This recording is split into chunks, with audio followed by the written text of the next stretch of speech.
If I hadn't looked out that window at exactly 4:17 p.m., I would have missed the moment that shattered everything I believed about life, love, and redemption. They say paralyzed people don't dance. That day I watched my paralyzed daughter move, not in therapy, not by miracle, but with joy with him.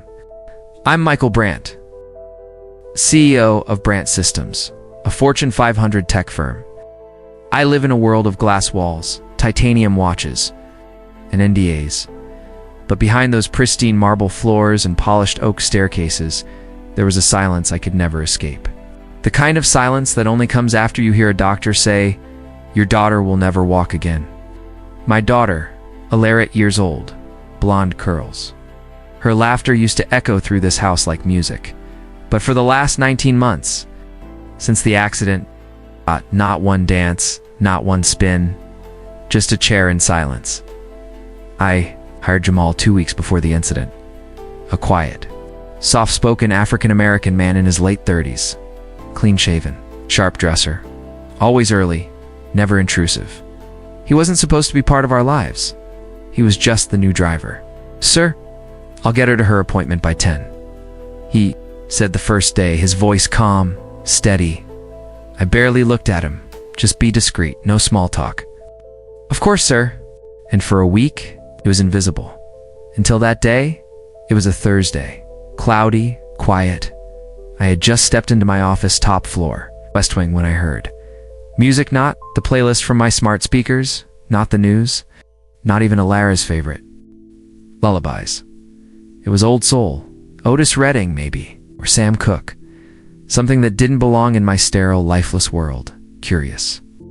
I walked to the window overlooking the back courtyard, and then I froze.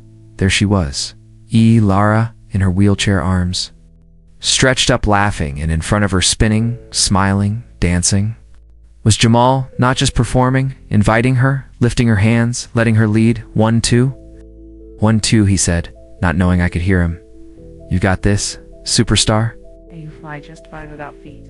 I don't remember breathing, my mind. Race 2 gave him permission. What if she got hurt? Why is she smiling?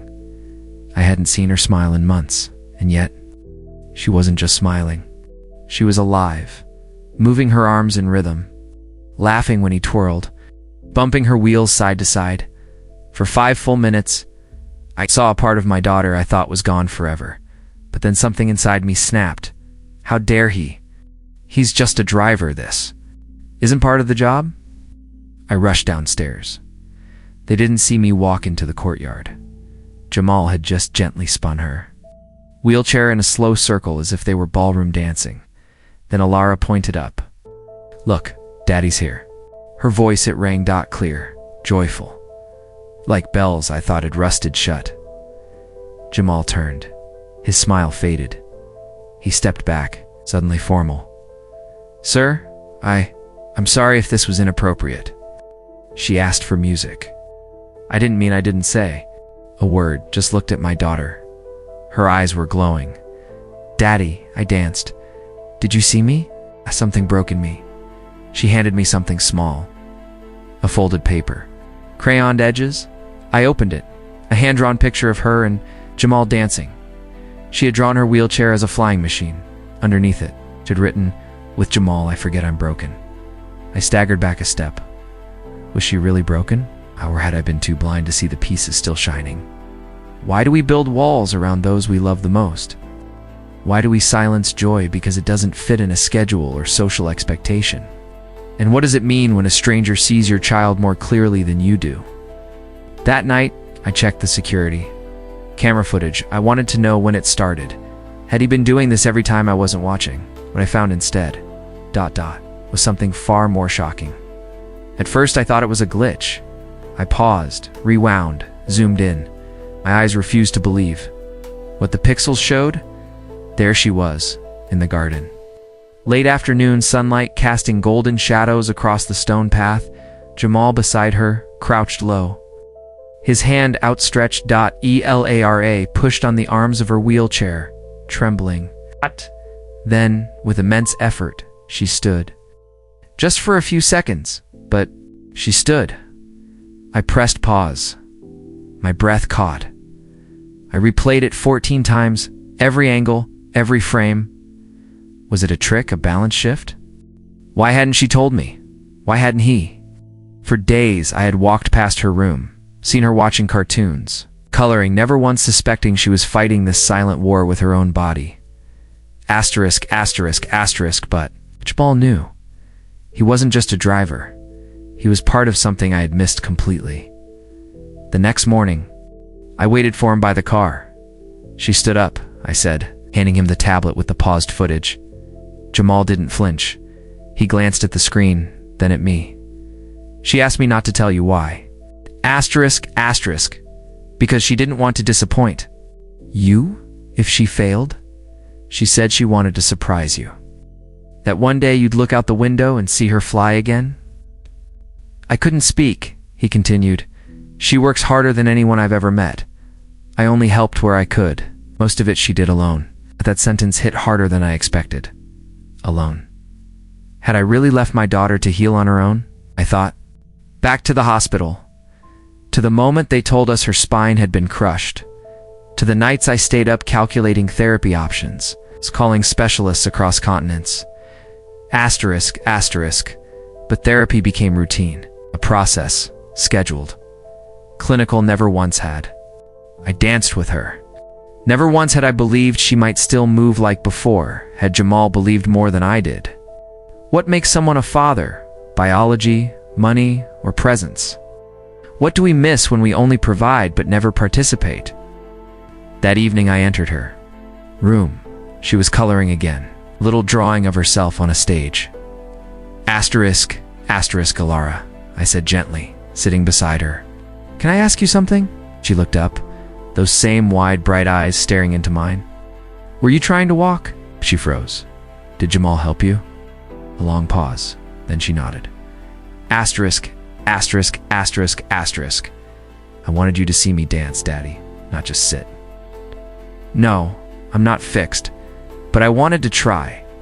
Tears welled in my eyes. She reached out and touched my hand. Are you mad at me? I shook my head, pulling her into a hug. No, sweetheart. I'm proud. So proud. The next afternoon, I joined them in the courtyard. Ilara beamed when she saw me.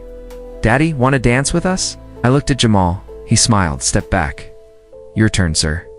Asterisk, asterisk, I knelt by her wheelchair, took her small hands, the music played. We moved. Not perfectly, not fast. But we moved together. And in that moment, something in me changed. It wasn't just about her healing, it was about us. It's about learning to be present again, about choosing connection over control. A week later, the footage leaked. One of the house staff had saved the video, posted it on TikTok. Paralyzed girl dances with driver while dad watches, emotional moment goes viral within hours. It had 12 million views, CNN, BBC, podcasts, emails, phone calls. Suddenly, we weren't just a family healing in silence. We were a story. People from Syria, Brazil, Kenya, and Japan sent letters. Thank you for reminding me to smile again. Chisht, asterisk, asterisk. My daughter watched your video 19 times in a row. This gave me hope I didn't know I needed. Why does it take going viral for the world to see invisible struggles? How many little victories remain unseen because no one bothers to look, but with the attention came something else. A sealed envelope arrived. No return address. Inside, a single sentence typed in block letters. You don't know who he really is? And beneath that note was a photo of Jamal, 10 years younger, standing in front of a prison gate. My hands trembled as I held the image. He looked the same steady eyes, same calm expression, but there was a number stitched across his chest. A prisoner for a moment. I just stared. Was this a threat? A warning? A mistake? I turned the envelope over. No return address. No fingerprints. No signature. Just that one chilling line. You don't know who he really is. That night, I couldn't sleep. My mind twisted every moment, every gesture Jamal had made. Was the smile fake? Was he manipulating us? Was this part of some long con? Asterisk. Asterisk, I remembered how he danced with Alara, how gently he held her hands, how patient he was when she struggled. Could someone capable of hurting others bring that much joy to a child? Be still. I couldn't ignore the photo. The next morning before sunrise, I made a call. I had a contact in private intelligence. Former FBI, a man I hadn't spoken to in years. Asterisk, asterisk. I need you to dig up everything you can on a man named Jamal Rivers. I said. Born in Atlanta, currently working for me. You think he's a threat? I don't know. That's what I need you to find out. For 48 hours, I waited. Jamal continued as if nothing was wrong. He took Alara to appointments, laughed. With the nurses, brought her favorite strawberry popsicles, and I watched. Asterisk, asterisk, suspicion is a poison. Once it's in your blood, even kindness tastes bitter. The report came in a thick, sealed manila envelope. I opened it alone in my study. Jamal Rivers' age. 3/8 born. Atlanta criminal record. Yes conviction, manslaughter, reduced sentence. What kind of father would I be if I chose the stock price over her smile? I stood in front of the cameras. Dozens of them. Live. Asterisk. Asterisk. Yes, I said, looking directly into the lens. Jamal Rivers went to prison, if you read past the headline. You'll learn he did so saving someone else's child. And today, ... he saved mine. I paused. We live in a world so quick to cancel and so slow to understand. But my daughter walks again, not because of medicine, but because of faith. His faith in her, and hers in him. The silence was deafening. Asterisk, asterisk then, applause, not just in the room, but online, in letters. In donations to children's hospitals, something shifted. We weren't just a story. We were a mirror. But then, just as the world embraced our truth, ... another letter arrived. No return address. Inside. Asterisk, asterisk, this story isn't over. You still don't know what she did. And with it, photo. Alara, in her wheelchair, sitting in front of a fire, alone, crying. I stared at the photo in my hand. Me, a decade younger, standing outside Ironwood Penitentiary, my face gaunt, my eyes hollowed by years I tried so hard to forget. Richard's handwriting on the note had been minimal but chilling. We need to talk about the past you never told her. My stomach twisted. I hadn't told Alara everything. I'd given her stories, music, hope, but not my truth. That night, I walked into the mansion's vast study where Richard waited, leaning against the fireplace, his expression unreadable. Asterisk, asterisk, you were in prison, he said quietly, not as an accusation. But like a man piecing together a puzzle he wished didn't exist, I nodded slowly. For something I didn't do, but I stopped trying to prove it a long time ago, 'cause I found peace in helping her. He looked at me and then down at the photo again. Alara doesn't know? Asterisk, asterisk, no, I replied, my voice tightening. She knows who I am now. That's all that matters. But it's not, Richard said, walking past me.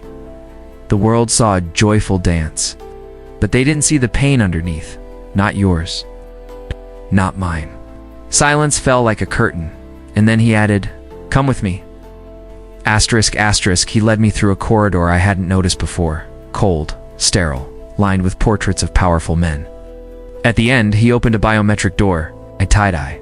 Saw stacks of sealed files, documents stamped with government insignias, and he signed a thick black folder with my name on it. Served, 6 years release, 2016, I froze. Manslaughter. My stomach sank. What had I done? Who had I let near my daughter? But I kept reading. Victim, Thomas Bellamy, 42, white, male, known local gang leader. Incident, self-defense, asterisk, asterisk, details, Bellamy. Attempted to mug and stab a 17-year-old boy outside a convenience store. Jamal intervened. Struggle ensued. Bellamy died from a single punch, striking his head on the pavement. Eyewitnesses corroborated Jamal's story. Prosecutors pushed for murder. Public outcry followed. Judge ruled involuntary manslaughter. No intent to kill. It's just bad luck. My chest loosened.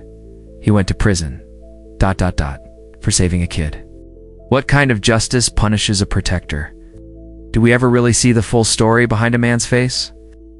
I called Jamal into my study. He entered calmly, unaware of what I knew. Sit, I said. Need to talk. He sat, ***, someone sent me this, I said, sliding the photo across the table. He didn't look surprised. I wondered how long it would take. Why didn't you tell me? Because I knew the moment I did, I'd stop being Jamal the driver and become Jamal, the ex-con. His voice didn't tremble. His eyes stayed locked on mine. ***, I served my time. I saved that boy's life, and when I got out, .. No one would hire me until someone in this house looked past my past. Later that day, I sat with Alara on the patio. She was quiet, chewing on her popsicle. Do you know Jamal was in prison? I asked gently. She nodded. He told me. Weeks ago? ***, and you weren't scared? Daddy, she said, with that strange, childlike clarity. Everyone makes mistakes. He told me the truth. Means he's not hiding. People who hide, .. They're the ones you should be scared of. I stared at her, stunned. 8-year-old. Had more moral compass than most adults I knew. The internet, however, wasn't so understanding. The photo leaked, anonymous accounts spread it like wildfire. Paralyzed girl danced with ex-con. CEO father, silent on past. Criminal hired to work with child. Is this safe? Reporters circled like vultures. ***, paparazzi camped outside. My board called an emergency meeting. Fire him, one executive said immediately. The optics are terrible. Do a press release. Distance yourself. Protect the company. Do I protect the brand or protect the man who helped my daughter live again? You were set up, Jamal, he said quietly, and I think I know who did it.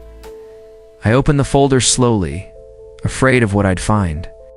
Inside were records from my trial witness testimonies I never saw, security footage that had been conveniently misplaced, and most damning of all, confidential memo. The header read, "Do not release directive from Congressman Thorne's office." A name I hadn't heard in years, but one I'd never forget. Thorne, the same politician whose brother owned the tech warehouse where the incident happened. The same man who'd built his campaign on being tough on crime, using people like me as stepping stones. Richard's face hardened.